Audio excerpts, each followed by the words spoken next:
an exciting, interesting, and invigorating series of talks held by world-renowned scholars on various fields. So I really do hope that we make the most of the use from the rich knowledge that is being imparted upon us from these scholars.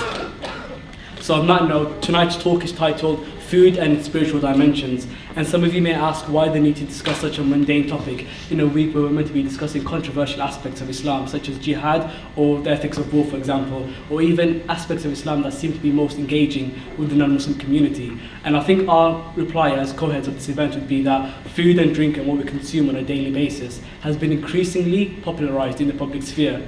And whether it's the Daily Mail bashing obese children, or whether it's the rise of movements calling for the prohibition of certain foods or the restriction of certain diets, or whether it's the BBC running a series of articles on the essence of food and how that affects everyone's daily activities and contributions, or whether it's the debate regarding the ethics of halal slaughter, I think it would be nonsensical for a person to deny that food and drink has not been thrust into popular culture. So I think although this emerging development is undeniable, I think it's been largely confined and defined within the medical and biological perspectives. And I think although this is not necessarily a bad thing, I think Islam claiming to be the holistic religion that it is will undoubtedly and inevitably have its own approaches, adopt different notions and approaches, and ultimately come to a different understanding to that offered by science that goes beyond the physical into the metaphysical as well as the spiritual. So the thinking behind the event is that, and hopefully we'll make the most use of this event, and hopefully it will shed some light in that direction. So let me quickly introduce the speaker for the night. Shaykh Yahya Rhodus was born and raised in the United States, and at the young age of 19 embraced Islam, and has since devoted much of his life to studying and teaching Islamic sciences, and is regarded as one of the most influential scholars in the West. Currently studying his PhD in theology at the University of Cambridge, Shaykh Yahya's informative as well as engaging approach and style is not to be missed. So with that, I would like to quickly introduce Shaykh Yahya to the stage, inshallah. Jazakallah khair.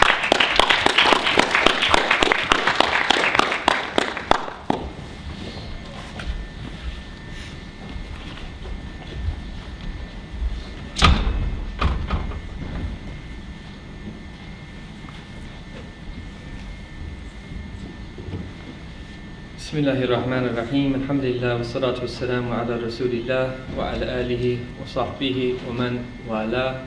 I'm glad I got the mundane topic. It would have been much more exciting to have had one of those other provocative topics that were mentioned. And I wish that Abdullah would have told me all those details that I was supposed to cover. So I hope that this lecture doesn't prove to be disappointing if I don't answer all those questions that he posed. Yes, the topic I was given was, as mentioned, pertains to food and its spiritual dimensions. And I do, like he did mention, believe that this is an important topic, and that the reasons are numerous, but the most obvious is that food is what makes us essentially human. There's something about the fact that we eat in the specific way that we eat that differentiates us from everything else that exists in the creation. That if we look at the three basic needs, quote unquote, is those of food, shelter, and clothing, is that food really comes first. And although the primary way we would differentiate ourselves from the animal kingdom would be that the language that we speak and the way that we attach symbols to meanings through the power and force of language, that food is essential for us. That there's something about that food, that the metaphors of food, that they come into every single aspect of our life. And so that we talk about sweet words and we talk about bitter words, the references to sweet and bitter. That we talk about being hungry for love and thirsty for knowledge. We talk about idioms like milk, the milk of human kindness, and one man's meat is another man's poison. That when we talk about change, we use such phrases as, I need to wean myself from this, or I'm going to abstain from vain talk. Many of these and other ways are ways that we associate this fundamental aspect of food with how we interact with everything that is around us. So food is right at the very heart of our experience. And that if we look at its simple Wikipedia type definition, or that you would look up of any encyclopedia, is that we understand food as that which we consume, whereby that it provides nutritional support for the body, that leads to all of these things that we need to live. That without food, we're not able to maintain life. Without food, we're not going to have energy. Without food, we're not going to grow. So food is essential to the experience of being human. Without food, that we won't simply have any of these experiences. So if we look at this food and its spiritual dimensions, that we will be talking about food in the most general of ways, but another aspect of what we need to qualify before we move on further is, what does the word spiritual mean? So if we talk about food and its spiritual dimensions, what is the word spiritual? This is the ever difficult word that really lacks a definitive definition. That the word spiritual is a very convoluted word in a sense. That there are many people that understand spiritual in a very modern sense of some humanistic psychology mixed with some Far Eastern mysticism, that one just wants to promote their own self-awareness and that self-health and these types of things. That spirituality can be used in this sense.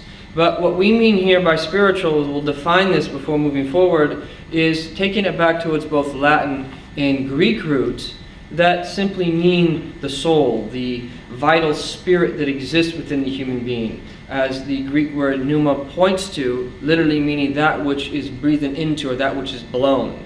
And this is consistent amongst many languages, is that this idea of the blowing of the spirit. And it's used in a religious context often as well. So we'll be referring here to that which pertains and that which concerns the spirit. So food and its spiritual dimensions, meaning is that what essentially that we're trying to get at, and what we'll be discussing further, is that our approach to food in general, and in particular in the modern world, that there is another dimension to merely just eating that food, getting this life vitality, allowing ourselves to grow, and that preserving our health through it. There's another dimension to this, is really what will be putting forth.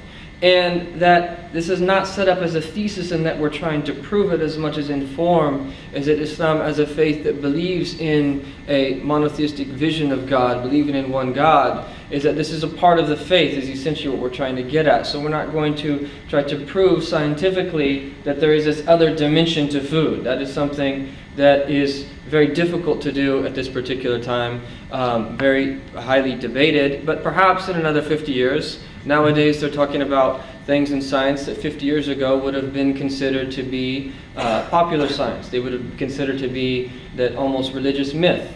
But nowadays that we know that potentially, possibly even proven, when we look into things like string theory, is that the whole reason they built a $6 billion particle accelerator, I believe, in Switzerland or wherever it was to find this particular particle, whereby which, if they could find it and detect it, that it would prove one of the many equations that have been developed for string theory, and if one of them were true, there would be something in the realm of 11 different dimensions, some of them within 1 millimeter of the human being, and us not even being able to be cognizant of it. So we're not going to be trying to prove it in the scientific sense, in as much as just demonstrate that this was always considered to be an essential part of religious discourse in general, but in particular in the Quranic dispensation that Muslims believe was revealed to the Prophet Muhammad, may the peace and blessings of God be upon him. So, food is deeply a part of the human story.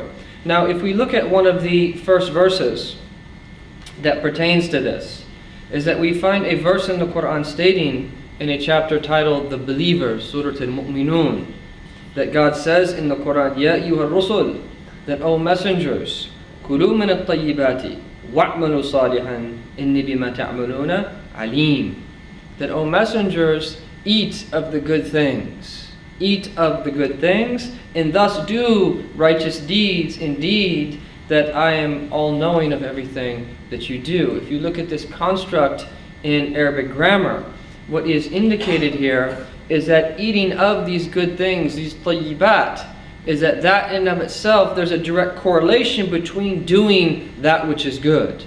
And the opposite is also understood, is that eating the opposite of tayyibat, of things that are prohibited or not of the stature that human beings should be ingesting and putting into their system, is that it will have negative consequences in terms of your behavior. Now, on this particular point, I think that this is very clear, there definitely is certain types of food that will have certain effects upon the human being. Now, all you have to do is have children and that give them a few lollipops and some candy, and then to see that the way that they're acting as opposed to the way that they were before. Is that quite clearly when you fill their system with sugar, everything that then happens, that their energy levels rise, and they almost, within a period of 5 to 10 minutes, they're acting very differently than they were before. And so that definitely, in this particular sense, that the type of food, yes, that it will have an effect upon that the way our behavior.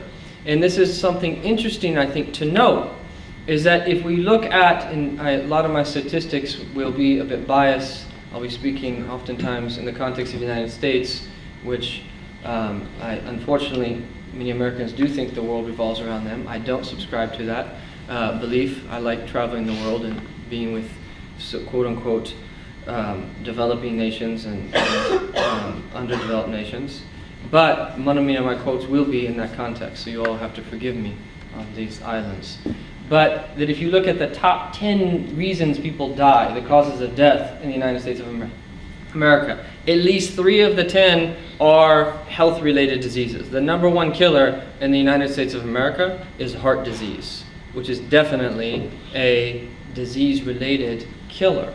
And so that the way that we have approached food as the ancients, what I mean is that people used to live in the pre-modern world and before, is that their approach and perspective of food was very different. They ate to live, but now people are literally that killing themselves because of the food that they're eating. And this is a very different situation. When you walk into the modern supermarket and you find on average, at least in the United States, at least, they're a bit more humble here sometimes, is that there's an average of 47,000 products that you have to choose from.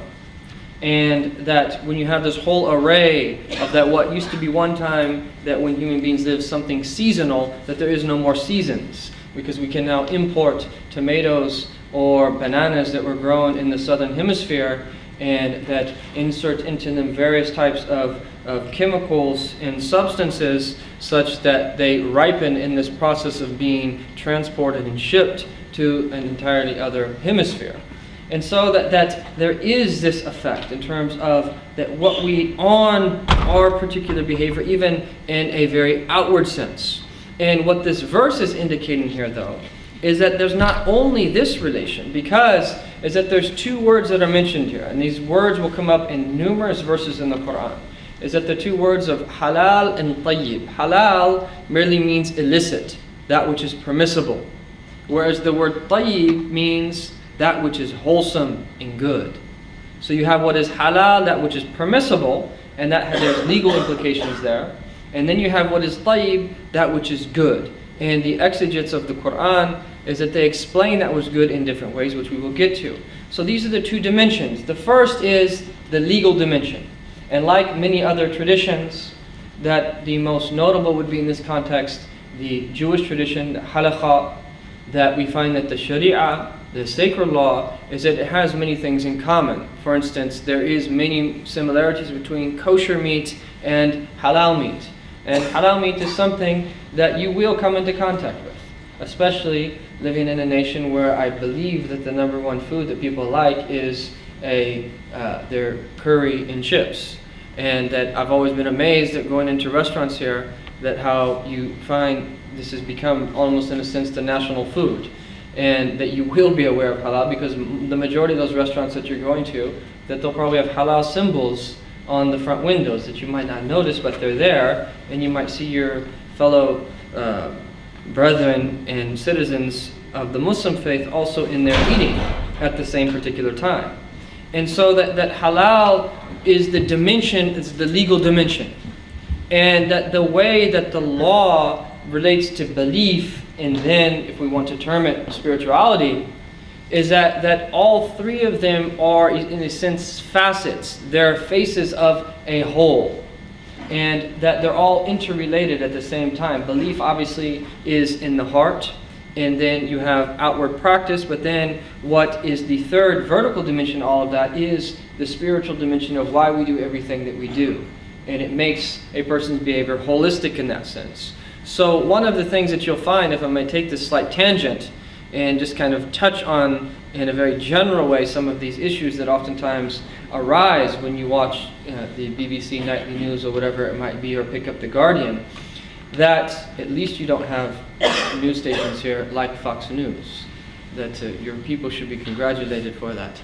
And unfortunately that we have people very in high up offices that would be comparable to your EDL, which as I understand it here, that they're taken to be as hooligans. And unfortunately we have people like that in high office across the pond where I'm from. However, that you will find that law, most of what the things people bring up and find contentious in Islam, at least in the public sphere, not when you go down to the Faculty of Divinity where I'm studying and in a more philosophical, theoretical, theological sphere, that they mostly pertain to the legal nature of things. They pertain to law. And so many aspects of Islamic law are oftentimes questioned and brought forth in oftentimes explicit and implicit ways. And that law relates to that these other dimensions in that law provides the bare bone realities to things.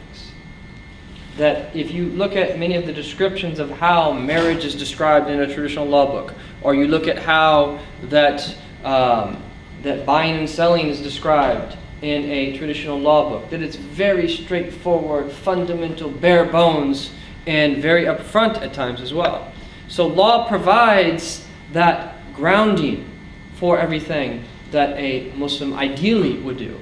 However, there's another dimension, that just because it's legislated by the law, and the law is not something that is static. In fact, that it is a part of a great continuum of what is on one side of the spectrum would be that which is absolutely forbidden, and on another side of the spectrum which is that which is an absolute obligation, and then that there's many shades between these two extremes. And one of the most amazing things about, in my opinion, Islamic law, as the Mufti, the ex-Mufti of Egypt, Shaykh Ali Juma said, is that the legal scholars of Islam dealt with approximately 1,200,000 legal issues.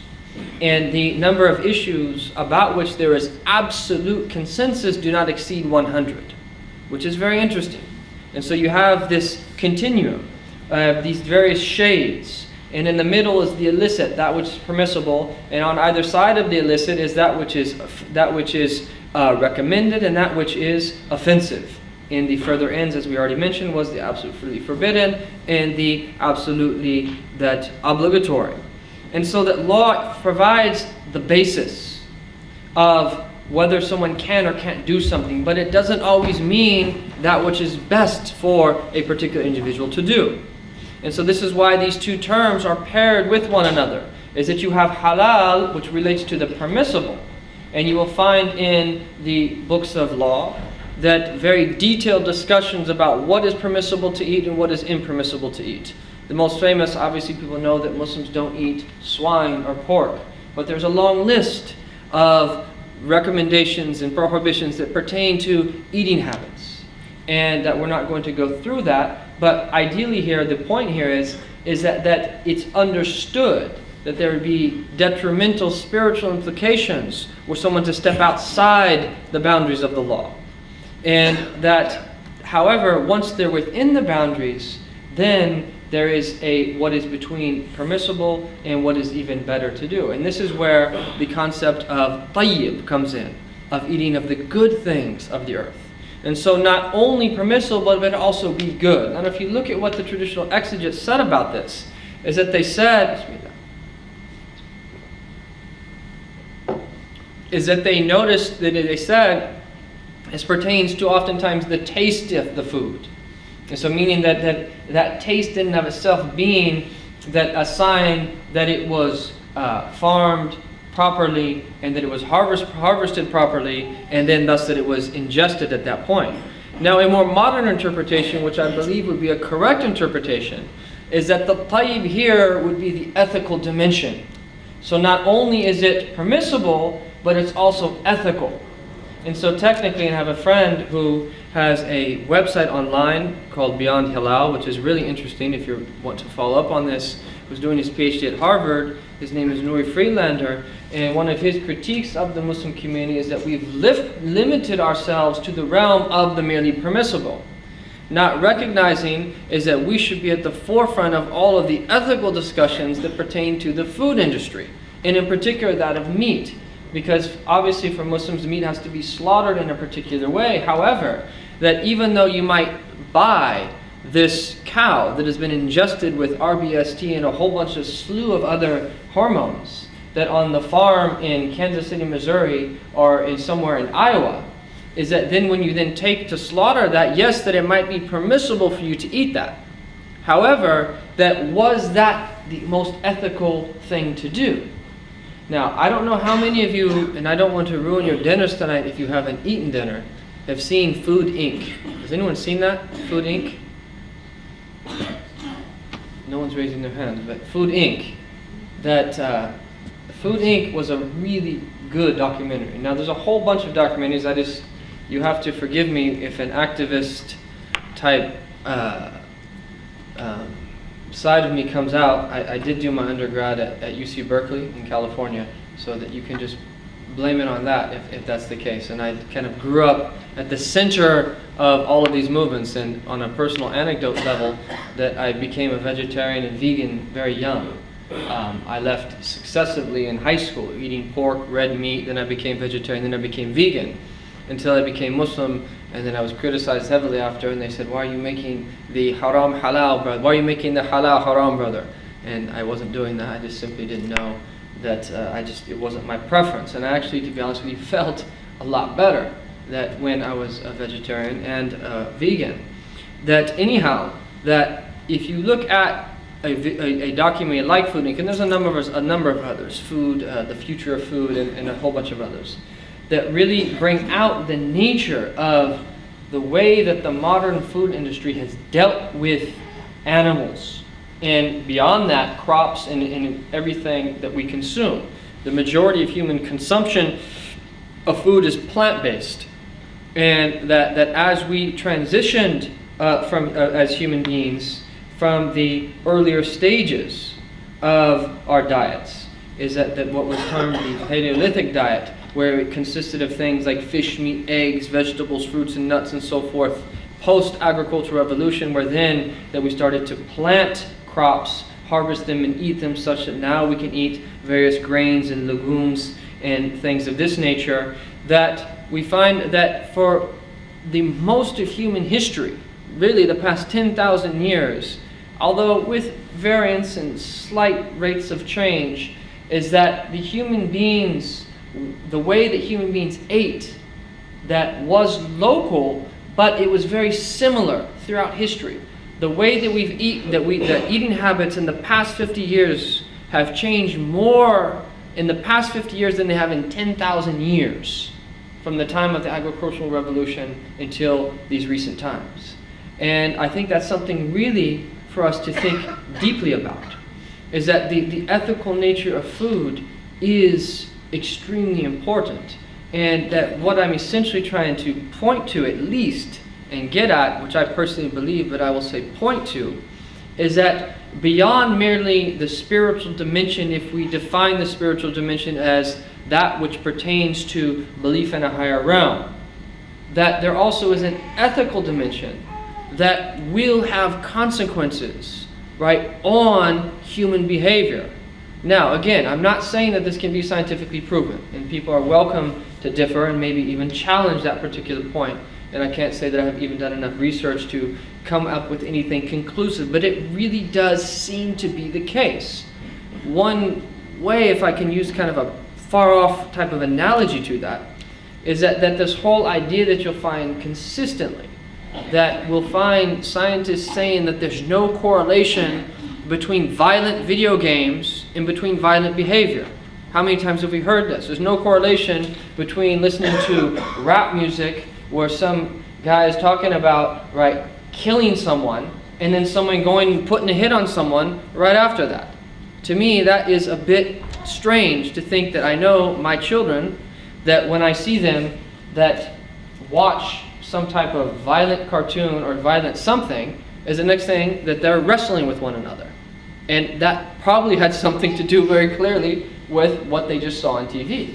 That for me, that is just, a bit ridiculous to think that there's not some type of correlation that between the two.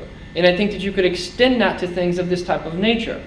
That when you look at the modern food industry and you watch something like Food Inc., or if you've seen it with your own eyes, and you see the way that the animals are treated, is that when we understand that the various dimensions of existence, again, even if we can't scientifically prove it, isn't it seem plausible that the world that we live, the more and more that science uncovers that the nature of reality, the more wondrous things actually become.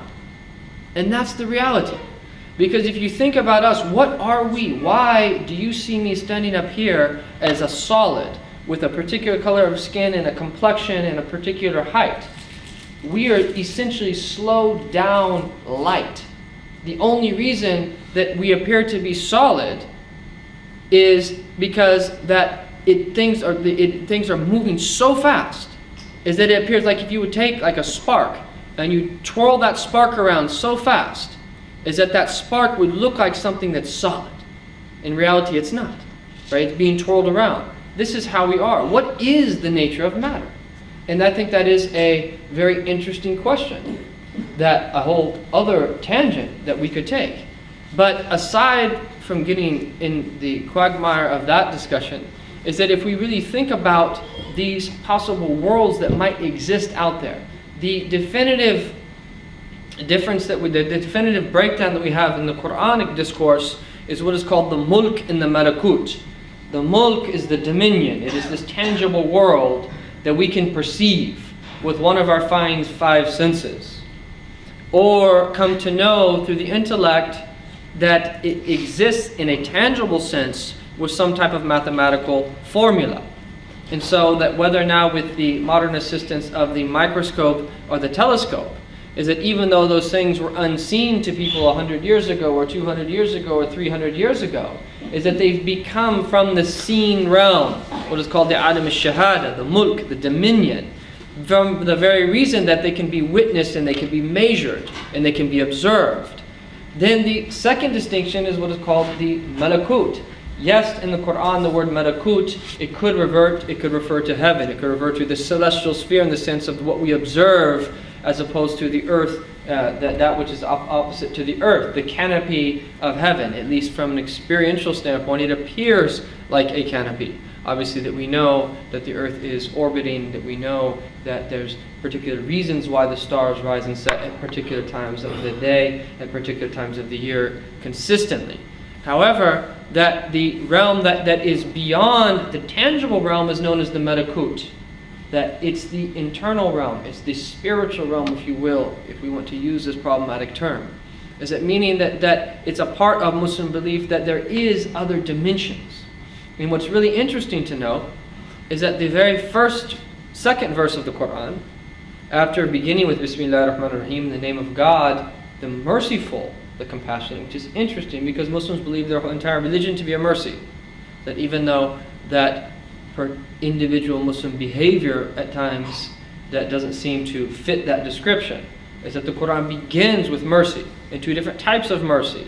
A universal mercy and a specific mercy. We translate it as mercy and compassion, but there's very specific reasons that the word Rahman and Rahim were both used, both of them indicating mercy. The second verse states, Alhamdulillahi Rabbil Alameen, that praise be to Allah, to God, the Lord of the worlds, the Alameen. The Alam is the world. And Muslims will differentiate between the word Alam and Dunya. Dunya is the lower nature of the world in the self, the world of desires that oftentimes traps people and that limits them. That the Alam comes from Alam or Alam, which means sign.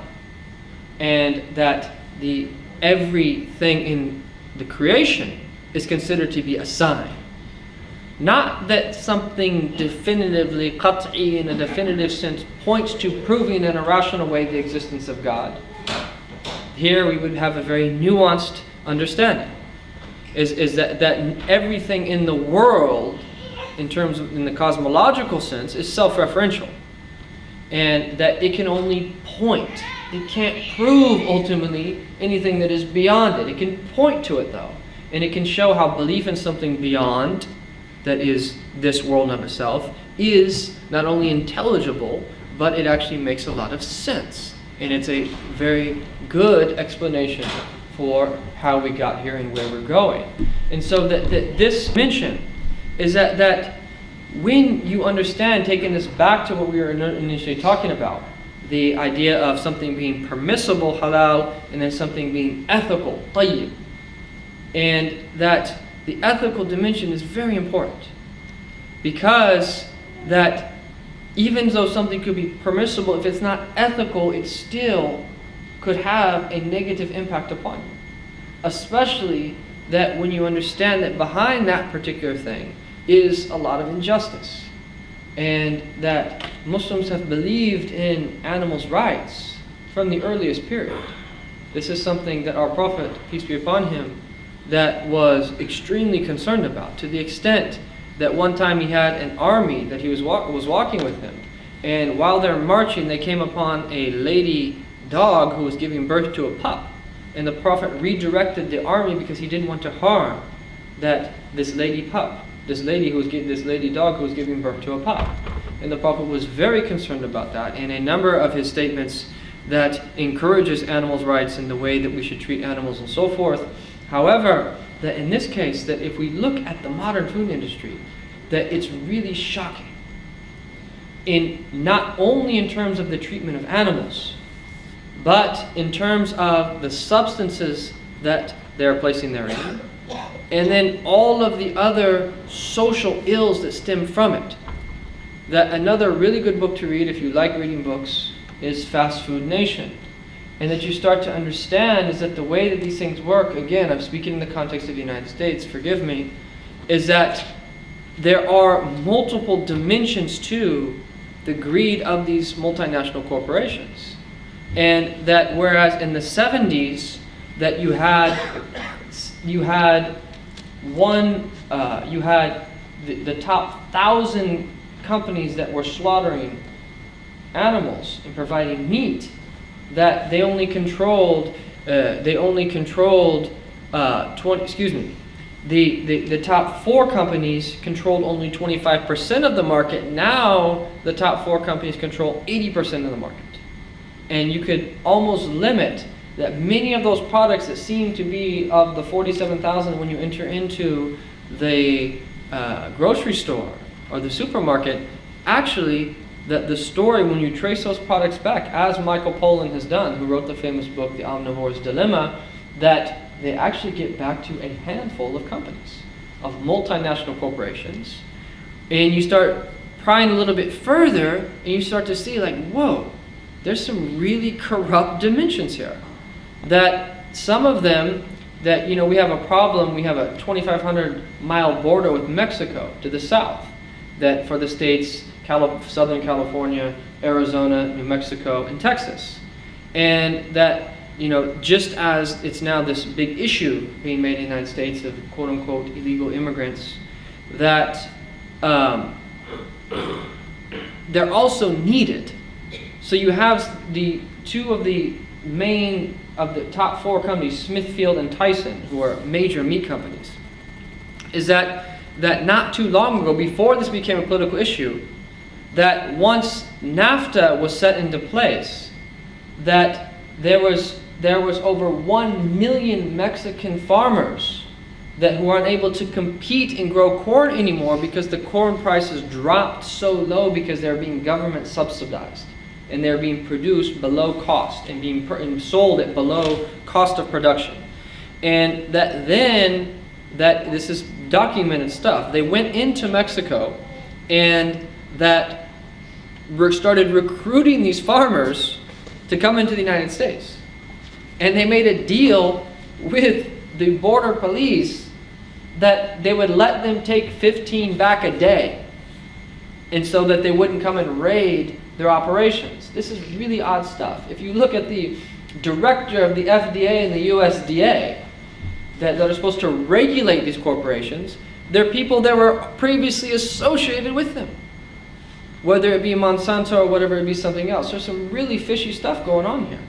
And that you start probing a little bit further and a little bit further, and you come across some very shocking things. And that things that you can't get away with here.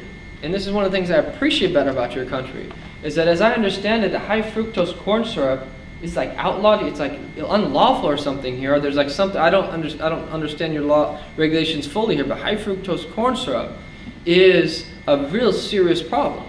So what happens in the United States is that 30% of the agriculture and the land being used in the US is used to grow corn, because there's a whole bunch of things that can be produced from corn. One of the main ones is high fructose corn syrup.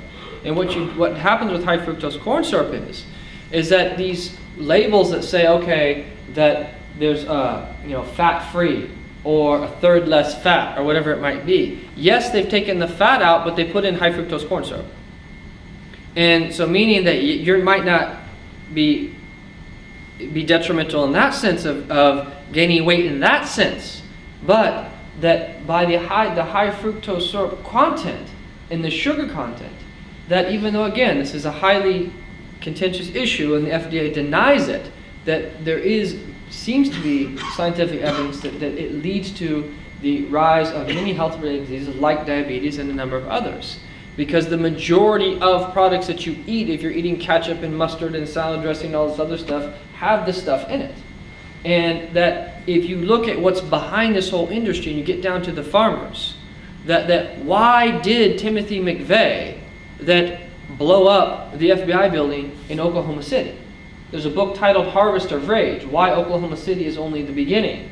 And that it was because of the way of the politics now that relate to farmers and these mega farms, and the way that these multinational corporations have, in a sense, that it's a type, well, I wouldn't go as far to say slavery, but it's a type of indentured servitude almost, where that they work with these local farmers and have stipulations upon them and maneuver themselves in ways that limit them and force them to be able to only produce what the corporations want them to do.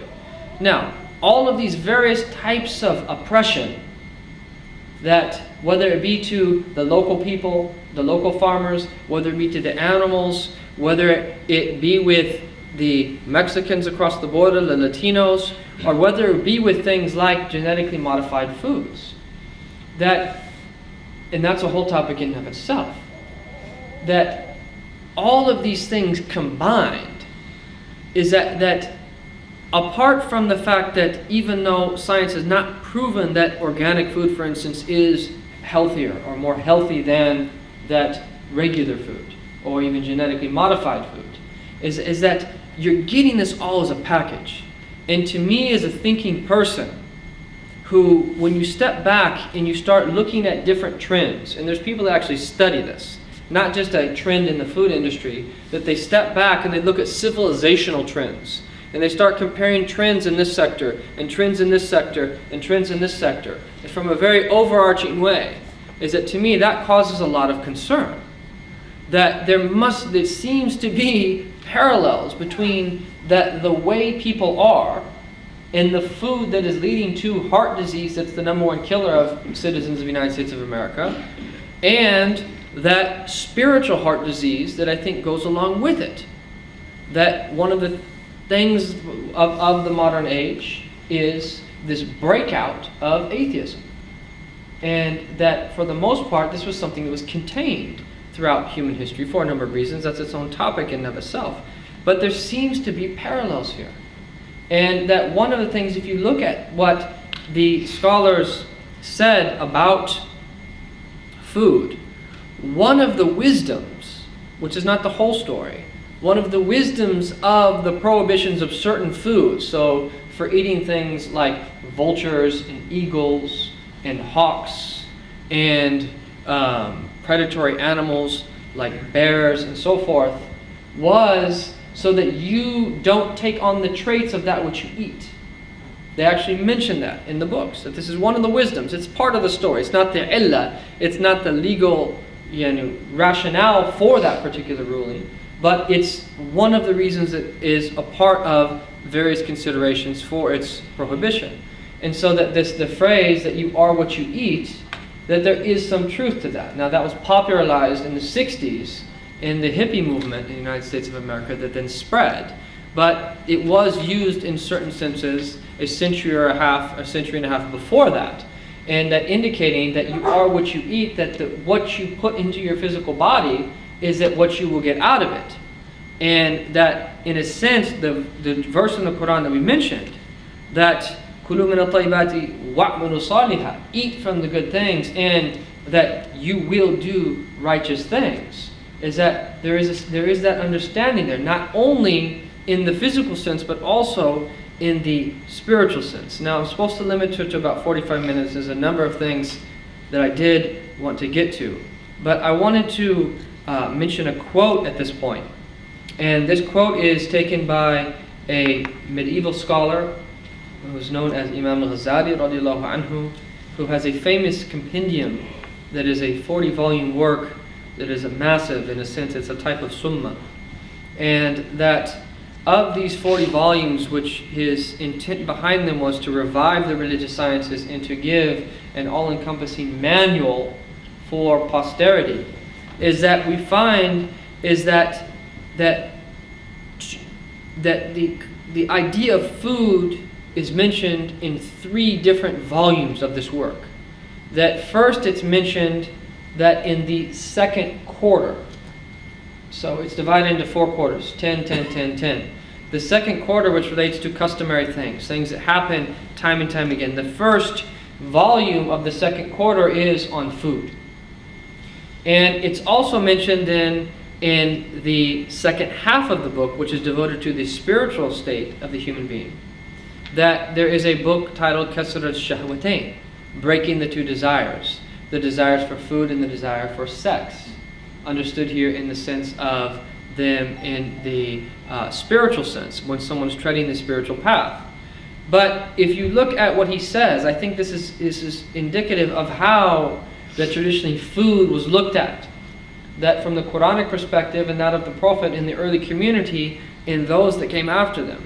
Which unfortunately, that when you go to places like even some of the most sacred places for Muslims to this day, like in Mecca and Medina, and you walk out of the Haram, where the Kaaba, where we believe is the holiest place on earth, and you see a McDonald's, or a Burger King, or a Baskin Robbins, or something like that, and people aren't troubled by that I think, or Starbucks, that I think there's something troubling it's troubling that they're not troubled by that.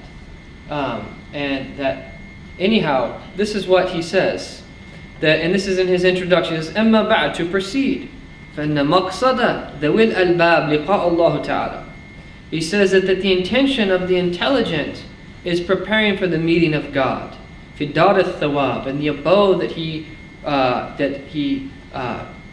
grants reward. وَلَا طَرِيقٍ إِلَى الْوُصُولِ لِقَاءِ اللَّهِ إِلَّا بِالْعِلْمِ وَالْعَمَلِ.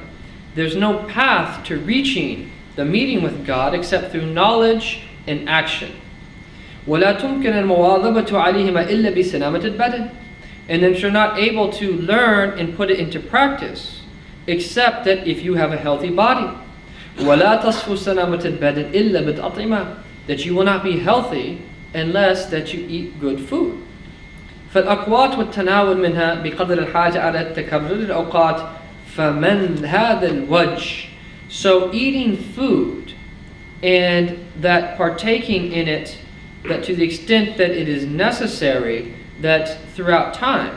From this standpoint, some of the righteous predecessors have said, إن الأكل من الدين. Eating is from the religion. It's from that your way of life that is, in a sense, that the attempt is to make everything in your life sacred. And so that the very process of eating itself, as that even as mundane as it could possibly be, that it also is supposed to be something sacred. And that seen in this particular light is that it's understood is that you are what you will act according to the way that you eat. This is an essential part, at least considered to be an essential part of the religion. and in the idea of it being sacred, that in the very act itself, that it's considered to be a sacred act. So in this same book, what he does is that he mentions chapter after chapter, 3 or 4 chapters full of etiquettes, of various proprieties of things that we're supposed to do, that when we're eating by ourselves, when we're eating with other people, that when we are serving other people, and when we go to other people's homes. And he lists that propriety after propriety and etiquette after etiquette, because of the act itself is something that is sacred. And that even from a very outward, secular perspective, it is something amazing to think about that. The average meal that we eat, and again, it's a stat from the United States, travels 1,500 miles. If you think about when you sit down to have salad, that might have like 7 different ingredients in it. That it has lettuce, it has carrots, it has tomatoes, it has cucumbers, it has salad dressing and salt, and whatever else it might have. If you think about literally where everything came from, and that it had to be grown, and it had to be harvested, and it had to be sent to the distribution center, and it had to be packaged, and then it had to be sent to the store, and then it had to be placed on the shelf, and you had to get it, and then you had to go home, and then you prepared it. That's just the salad itself. Let alone if you had, salmon with a whole bunch of sauces on, with, a sauce on it, and rice or whatever it might be. That meal, that coming from all those different places together, and literally from different places in the world, because actually the EU is the #1 food importer if we look at a region in the world, that's pretty amazing to think about that. How that just kind of came there right before you. And obviously a believer would see that as a great blessing of God. So that in and of itself that we see various proprieties. That obviously the first, before the meal, that the food be lawful. Is that one actually go and they wash their hands. Is that they place their food on some type of, in the early days that they might have used some type of mat on the floor or some type of raised table. That one actually sit properly when they go to eat. Is that one make the intention to strengthen themselves for the obedience of God. Is that one be content with whatever food is available. And that one invite other people to partake in the meal. These are just ones that he mentions, manners before the meal. Then actually while one is eating, then one begin by saying Bismillah. And it shows that this is something that's sacred, that begin in the name of God. Is that one eat with the right hand. Because generally noble things are supposed to be with the right hand and less noble things with the left hand. Is that one that to the extent go into detail where you chew your food well and swallow before you take the next bite. And that you never complain about any food. And that or if you're eating with a group of people from one plate, that you eat from that which is closest to you. That you don't blow on hot food. And that if you're eating things like dates or raisins or olives or whatever it might be, that you take an odd number. And then after the meal, is that not eating to one's filled. That picking up crumbs, using a toothstick where you can then clean your teeth and floss. That saying a supplication of thanks, washing one's hands and so forth. This is just racing through many of these etiquettes that are done, proving the fact that there's a sacred dimension to that meal. And that it's what differentiates us from animals who don't cook their food. Is that we as humans cook our food. We adorn our food. We make our food taste good. That we come together, and that there's people that have researched this. This Michael Pollan's a really good writer. I really encourage you to read his books. And that the importance of the family meal. That with the idea of fast food, which was critical in the development of these changes that we mentioned, right? That fast food, that it was really with McDonald's in the 30s and 40s around that time, that changed much of this industry, because more than any other corporation, they buy more meat from those that sell meat, the corporations that sell meat, than anyone else. And that if we see these trends that started to change, is that the idea of the fast food meal is that it is oftentimes replaced, right? The culture that people receive when they sit down at the dinner table. That I still remember that the days of my grandmother, who passed away a few years ago at the age of 98, and my grandfather, who passed away at the age of 100. And that they used to live in Leawood, Kansas. And that the idea of supper, that being at a particular time, and the kids would be playing outside, and she'd ring the bell, and everyone would come, and everyone had to sit down. and that there was manners, and they'd always say grace before. And I always remember my grandfather used to eat every single bite on his plate. If there was any sauce left, he'd grab bread and he'd wipe it up and then he'd eat it. And that everything that took place at the dinner table, that the culture and humanity that you learn from that if you strip human beings of that, where it's just you're eating in a car and eating on a run or eating in a restaurant and that type of thing, that yes, there's times when we might eat at restaurants, but that there's a humanity that we get as human beings. This is, in my perspective, one of the many contributing factors that has caused so many people to lose their humanity in our times. This is one of the contributing factors, I believe, is that not only the food that they're eating and everything that we just kind of briefly pointed to, but also the experience and how we approach it and not taking it as a sacred type of act. And then finally, and we'll end on this point and open up for questions, is that there is a purely spiritual dimension as well, which pertains not only to how much or what we're eating, but also to how much we eat. And this is a crisis, is that the rates of obesity are on the rise.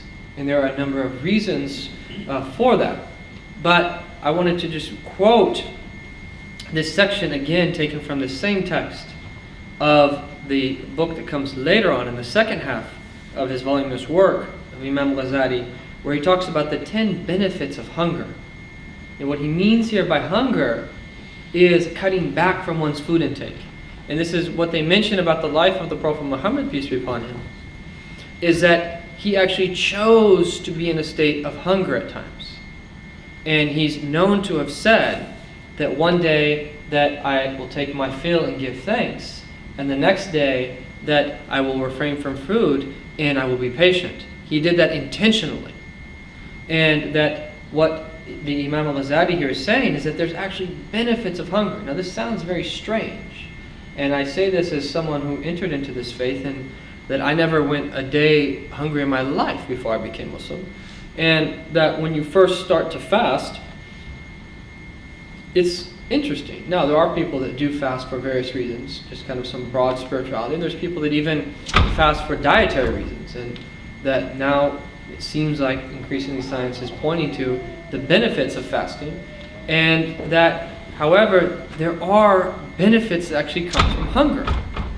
And he mentions 10 of them. And I'll just go through these real quickly, although each one you could if you gave justice to it, you could go into much more detail. Number 1, the purification of the heart and the sharpening of one's insight. And so here is that where we'll really see what is the spiritual dimension that pertains to food in a positive sense, when we actually hold back from even permissible good food, is that the heart becomes purified. Now, what does that mean, for the heart to become purified? That might be an odd type of thing to say. That in Muslim belief, that your outward limbs only act according to what's in your heart. And it's your heart that is the tool through which that you know God. That is, your heart in a sense is like a mirror. That once you polish it, that it starts to reflect that various realities from higher realms. That's what opens up the door for you to understand the true fabric of reality and the true nature of things. And that it's at the experiential dimension of that of the heart, which is super rational in the sense that it is beyond the limits of the intellect. That it is here that these things are experienced. And 2, softness of the heart. So not only does it become pure, it becomes soft. And we refer to people as being hard-hearted, meaning that you can't do acts of compassion and mercy and goodness if your heart is hard. 3, humbling oneself and avoiding states of exuberance. 4, that not forgetting trials and tribulations or those that are afflicted by them. 5, that breaking the desire, and Imam Ghazali says this is the greatest of all, breaking the desire and for sin and mastering the soul. Mastering the soul. And this is something that I think is really interesting, is that this is the way that most ancient people saw progress, was being able to master your soul. 6, the repulsion of sleep. Actually, that people that came before wanted to cut back on their sleep for spiritual reasons. 7, that would then lead them to do lengthier acts of worship and have that be made easier. That 8, bodily health. 9, reduced expenditure, and 10, that having the ability to put others before yourself. So these are just a few reflections. There's a lot more that could be said, and I think at this point we can open it up for questions.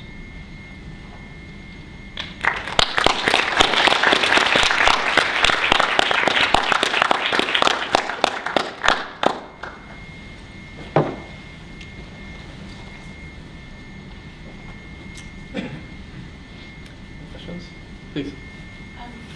What do you think about the situation, for example, in this country with halal meat, where we've seen there's been reports of stories about battery chickens that are being slaughtered in a halal way? Do you think we need to take control and try and pull that back in so that we don't lose what's actually, well, so there's lots of halal KFCs in places, but I'm assuming that the meat that they use is not necessarily Tayyib, for example. What do you think we should do about that? What do I think we should do about that?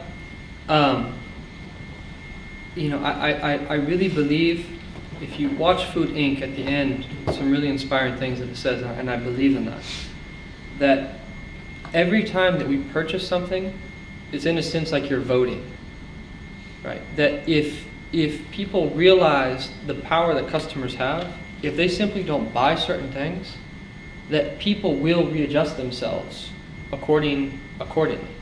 So for instance, now, because there's the organic industry is growing about 20% a year in the United States, that is horrible as a company as Walmart is, that they are now readjusting, and they're actually seeking out organic farmers that they're going to then put their products right in Walmart, of all places. And obviously this is not any act of beneficence or benevolence. I mean, it's simply for profits. However, the point is that it's the customer demand, though, that dictated that, right? And so I think that having that awareness become widespread, and I don't know exactly what you're getting at in terms of the battery chickens in this particular context, but I think that we should only support with our money that those that have high ethical standards, and that from within, I know is that the Muslim community, which is very sad, oftentimes there's low standards, and that they think that halal is just enough, and that I don't think that that's fully fulfilling the vision of their own religion, as we've kind of pointed out here tonight. So anything that we can do in that regard, I know I have a friend, for instance, in the Bay Area, from California, that he's set up a national, he set up an organization that creates standards, and then they go and certify people, and they go to various slaughterhouses and so forth, and that they have a list of criterion that have to be there to receive, their support. And so that things like that, you do have things like that here already. I forget the acronyms for those that you do have. But I think that the bar definitely needs to be raised, absolutely. And that the more that we can actively take part in that, and then just in general, this is, to me, is a human issue. And this is something that people who believe or don't believe, who approach food from a spiritual standpoint, like we're mentioning tonight, or just someone who doesn't believe at all and just wants to eat healthily, that I think that this is a universal that everyone has to work together for, whether it relates to halal meat within the Muslim community or in general. So.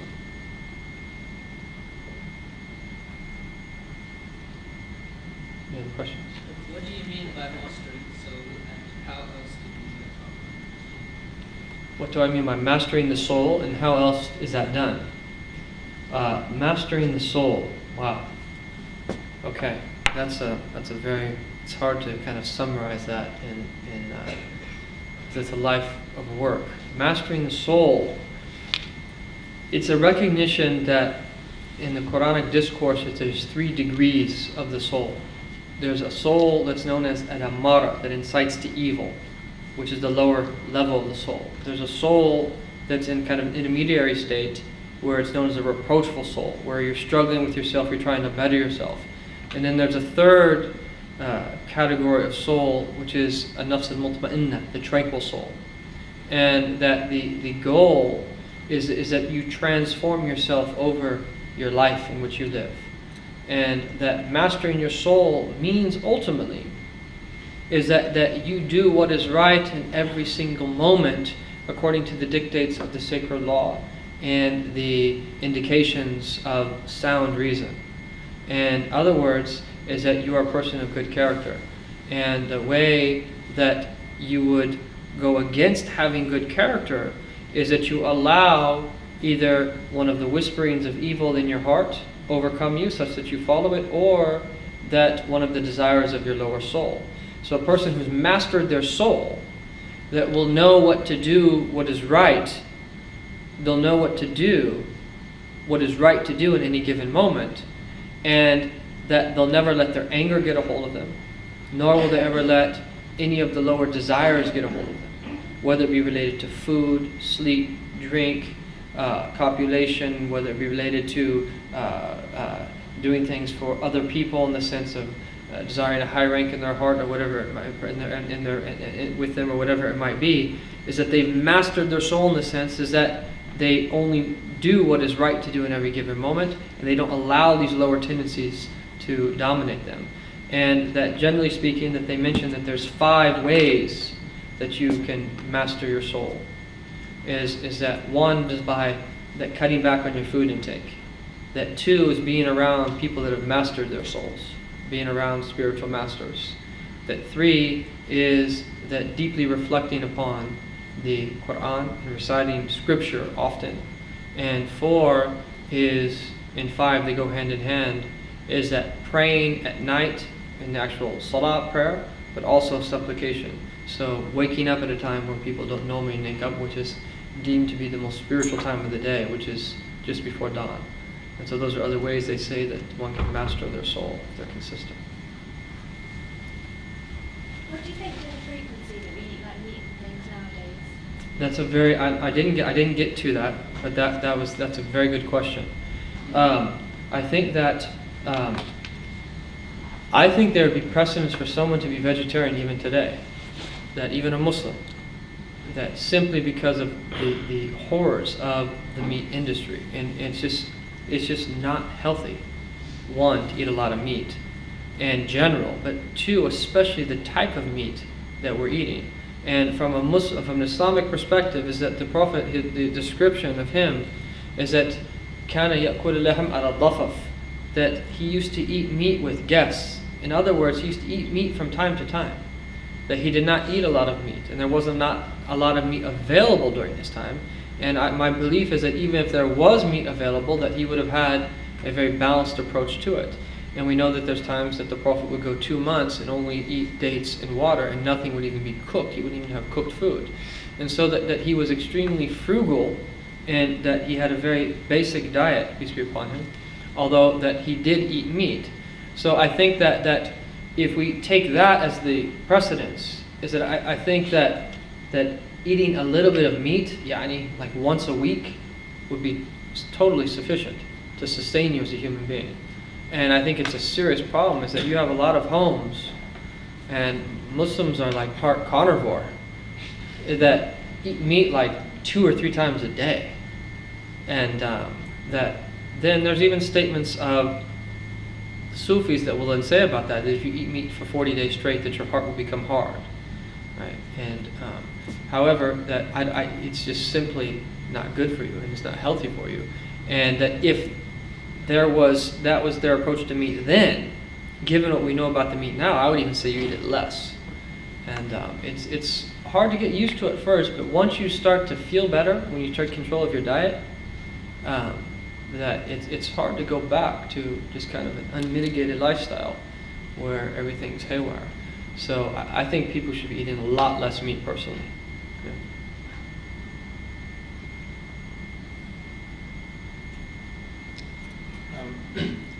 Given that the food production techniques have improved vastly over the past 50 years, The food what? Food production. Food, yes.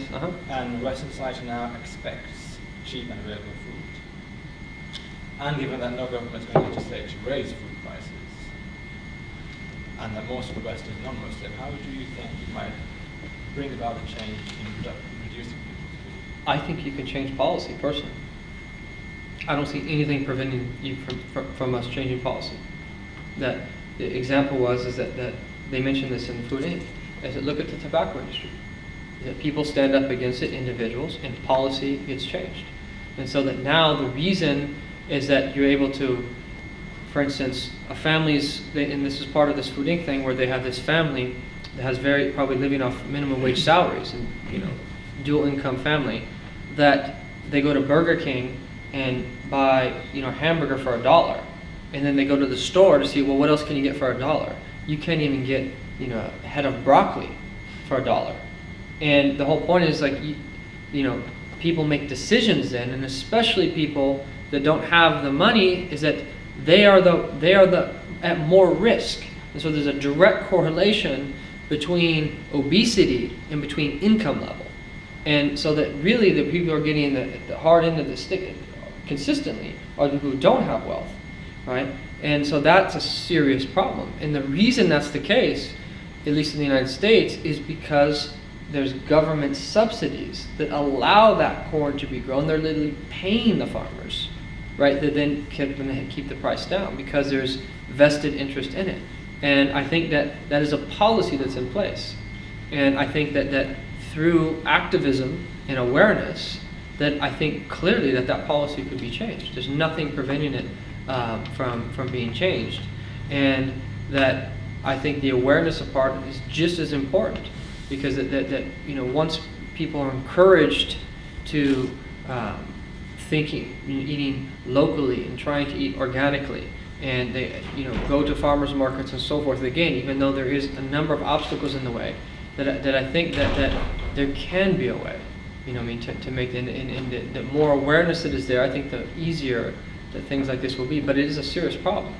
It is a problem, and beyond policy changing, that I'm sure there's other things that someone can do as well. Various organizations and so forth that create relationships between, especially but not limited to, inner city communities and so forth, that providing them with good food. There's a number of people that I've watched stuff like this regularly that have taken it upon themselves, for instance, to make sure that good food is provided into school systems, and that they've brought about a lot of change in doing that, because that's a whole other topic in and of itself. But I think there is change that can be made, definitely, at the level of policy and otherwise.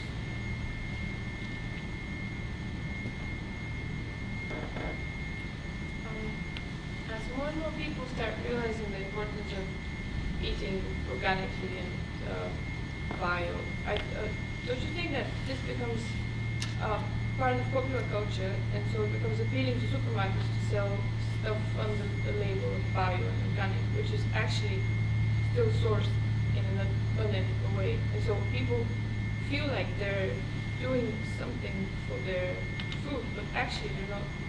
They're still going to the supermarket and buying the thing that's got the label bio on it, and then this becomes a reason for an increased price just because it's bio. Right. And you think? Yeah. So you're all gonna think I'm pretty radical now, but I have a personal goal, personally, that I want to reach a level, and that as far-fetched as it might sound, I don't know if I'll ever reach it. That I would ideally like to know where everything that I put into my body, and on top of that, that everything that I wear, that I knew the source and where it came from beginning to end. That's my personal goal as a human being. Right? And I don't know if I will be able to, achieve that particular goal. But what I'm trying to say is that there's a lot that I didn't get to tonight, but the dimension of organic is just one of the dimensions. Right? Then you have a whole other dimension, which is the idea of fair trade, or even direct trade. And that, technically speaking, something could be organic, but also not fully ethical. Right? That is possible as well. Is that meaning that if the workers are not getting paid fair wages in every step of the process, that there isn't justice and a lack of oppression, that it's also a problem. And so that I think that, generally speaking, that I think the way around this first is just to create awareness, is that most people don't even think twice about when they go to the store and they just see boxes and meat without bones and all this stuff, that have any idea where that chain began and how it ended up in them eating in this particular way. So I think that yes, it is a good that people are starting to eat organic and corporations are starting to cater to that type of food.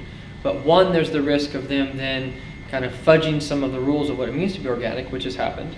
But two, I think that it's in and of itself, it's a step, but it's not enough. I think that we need to be much more aware of just our lifestyle habits in general. And I think that the more that we are, the more, and it's, to be honest with you, it's so frustrating. It is really frustrating because you're up against like it's to try to live a conscious life nowadays where you're upright and that you're eating healthily. It's really, really difficult. That you're kind of on the verge sometimes of going crazy. That if you're too strict on yourself, and that you in the end have to do the best that you can, to change it. But there is many more dimensions to it that have to be taken into consideration if things are going to improve significantly, not just inch forward. I don't know if that's what you were getting at, but I was thinking more about, is it possible to make mass consumption actually ethical? Make it available to everyone? oh yes, that I totally believe. This whole idea is that you'll kind of find in one of these typical, commercials that by the year of 2050, that the population is going to reach kada kada kada. And if we don't have genetically modified foods and provide for the next ages of people and all these, and this is why, by the way, that Muslims that like to have a lot of children, mashallah, tabarakallah, that we're kind of at the brunt of that one too, right? That in having a lot of children now is seen as being irresponsible, and if we don't provide, provide these ways of farming efficiently, that everyone's going to starve. There are so many assumptions in that once you scrutinize them, that there is aspects of truth in that argument, but there's a lot of falsehood as well. And that people are not taking into consideration how inefficient the whole food industry is in the first place. Of how many liters or gallons of petrol or oil that it takes, of gas that it takes, just to be able to provide a certain amount of meat. That not even taking into consideration that why are they feeding cows and chickens grain? So much of that energy is brought into grain and transporting that grain and all of the resources so they can then feed the cows. You're not supposed to feed cows grain in the first place. They're supposed to eat grass. That I think that if the idea of the local farm they were empowered in that sense, and we had a very different perspective on the world. I mean, this is just all theory, of course.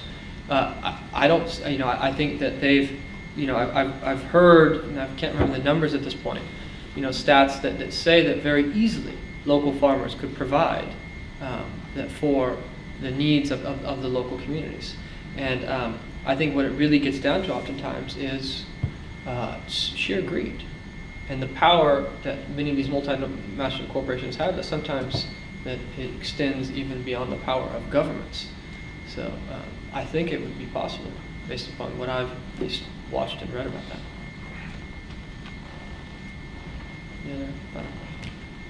We see that some of the effects of eating food are cumulative. So something like obesity, it's not only habitual, but you actually physically accumulate the consequence of that. Is that something that we see mirrored in the sort of spiritual dimension? The idea of obesity. The idea of this like accumulation, that it takes some time sort of to lose all that weight again.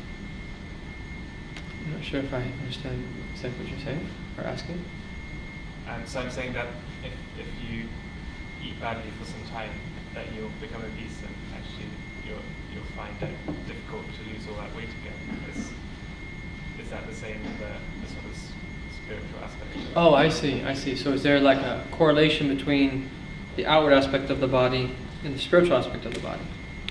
There could be. Now, there are people that are just naturally big boned and are just naturally, that might have issues with their genes that have made, and that's obviously a separate condition.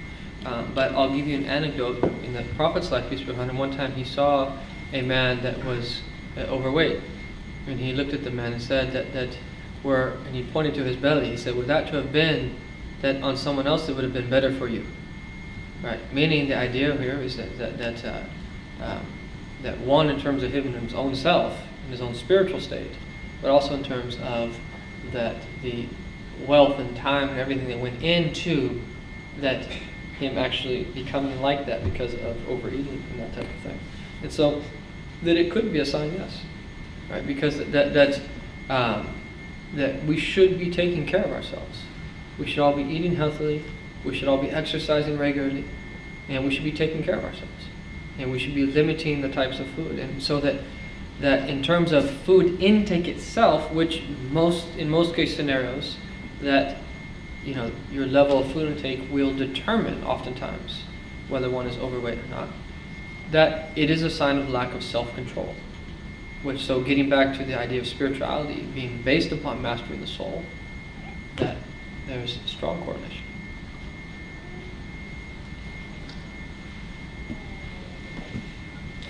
Is that it?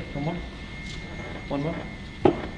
I'm not sure if I misunderstood Ismail's question or another question popped into my link to it, but I thought what you were saying was just like piling on the pounds, it takes a lot of effort to kind of bring the body back to health. Mm-hmm. Is there a similar kind of correlation, like say, tukham rohani, that's the kind of effect on the spirit? Oh, I see what you're saying. Okay, so the idea is that it'll take a while. Okay, to so just as it would purify. take some time to get back to a balanced composition, that is the same in relation to the spiritual state. It seems that you could use that metaphor, yes.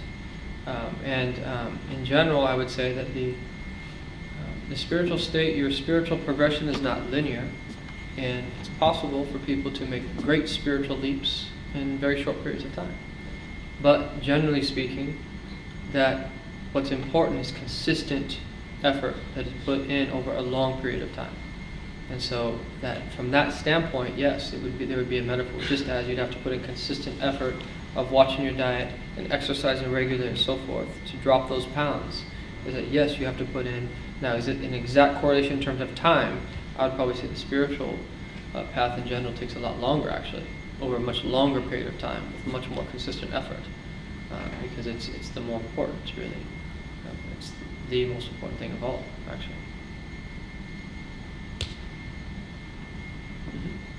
Can I ask you about food wastage? You're familiar with Whole Foods in the US? Yes. So a shop like that where the food itself that you buy is ethically grown and wholesome, but the food that isn't bought gets wasted.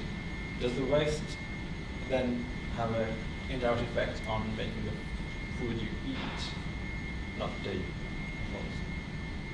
from an Islamic point of view? Yeah. Again, what are you going to do? You'd have to do what you can do. But that is definitely a factor.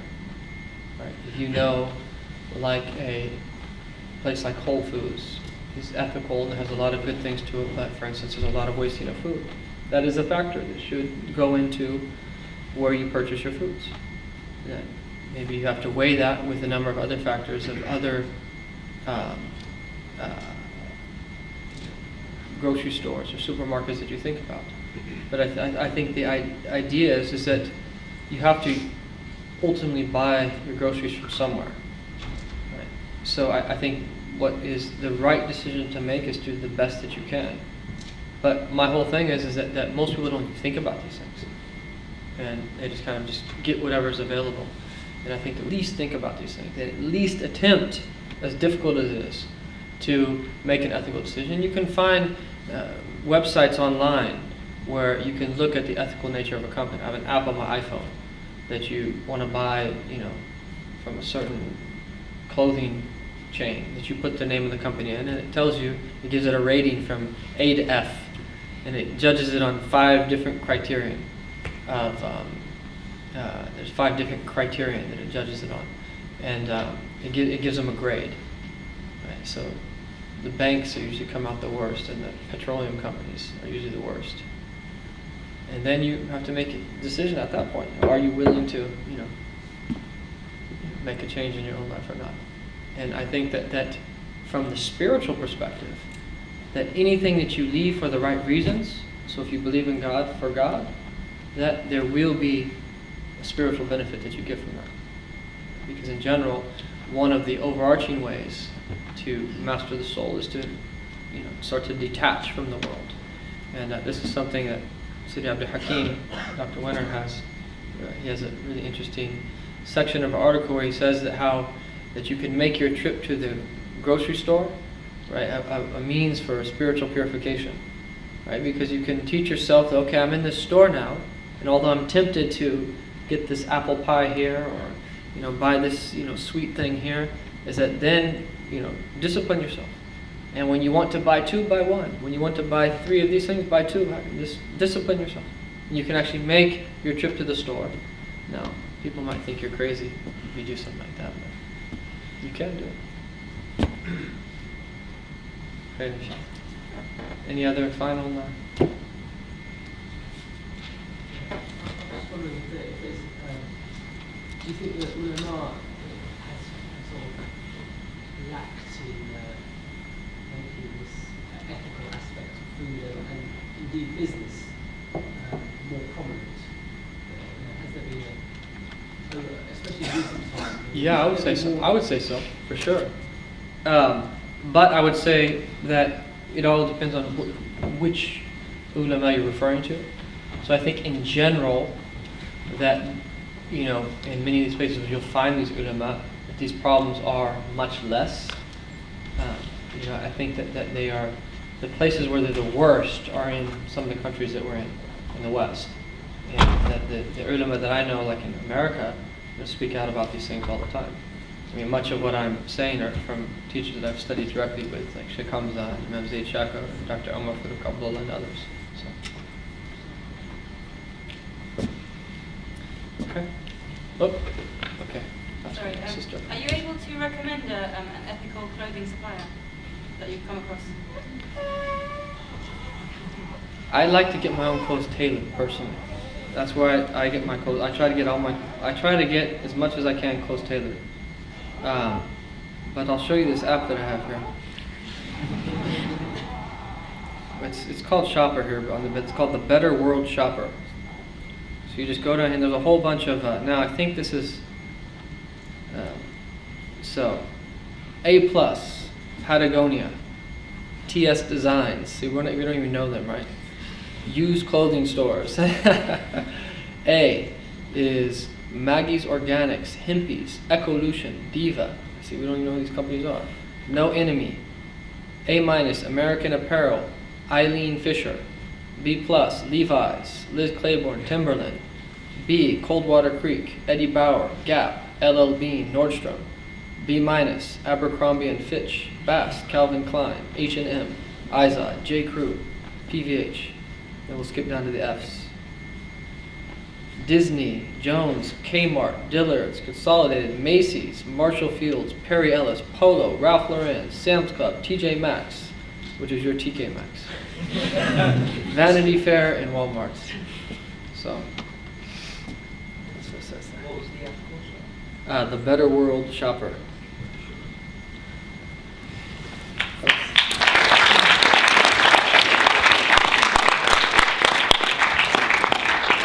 Thank you very much for that, Sheikh, and I hope everyone found the talk as inspiring and enlightening as I did, inshallah. Just a few quick announcements. I've been told that every seat has a feedback form, so if everyone can remember to fill them out.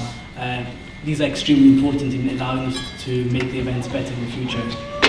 Also, for those who didn't have an opportunity to ask a question, there is an event on Friday titled Grow a Muslim. So if you do have any questions, please do come along to that and ask them there.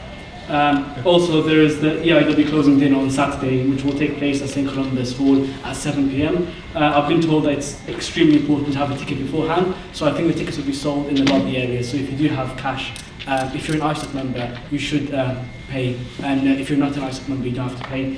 And also, please do exit through the back, and there will be refreshments served in the lobby area. Jazakallah khairan. Assalamu alaikum wa rahmatullahi wa barakatuh.